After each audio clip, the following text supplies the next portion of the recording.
కూటమి ప్రభుత్వం ఏర్పడి సంవత్సరమైన సందర్భంగా సుపరిపాలన మొదలై ఏడాది, పీడ విరగడై ఏడాదైన సందర్భంగా ముఖ్యమంత్రి నారా చంద్రబాబు నాయుడు గారు, ఉప ముఖ్యమంత్రి కొనిదెల పవన్ కళ్యాణ్ గారి పిలుపు మేరకు, గురజాల శాసనసభ్యులు ఎరపతినేని శ్రీనివాసరావు గారి ఆదేశాల మేరకు పిడుగురాళ్లపట్నంలోని తెలుగుదేశం పార్టీ కార్యాలయం నుండి ఆంధ్ర బ్యాంక్ సెంటర్ వరకు, తిరిగి తెలుగుదేశం పార్టీ కార్యాలయం వరకు భారీ జనసందోహంతో, బాణసంచా కాంతులతో, పిడుగురాళ్లపట్నంలో కూటమి పార్టీ జెండాలతో, యువత ఉత్సాహంతో, అక్కా చెల్లెమ్మలతో విజయోత్సవ ర్యాలీ చేయటం జరిగింది.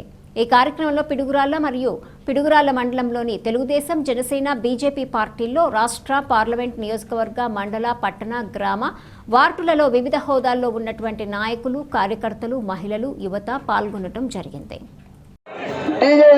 మహిళలందరూ ఉండాలి, మహిళల వెనుక పురుషులు ఉండాలి.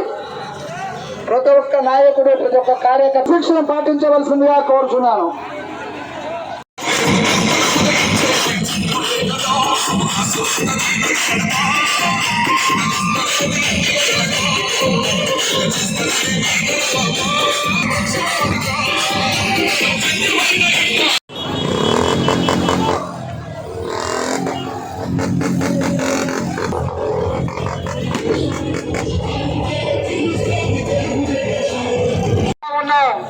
ప్రశాంతంగా ఉండని కారణం రాష్ట్రంలోని ప్రజలే.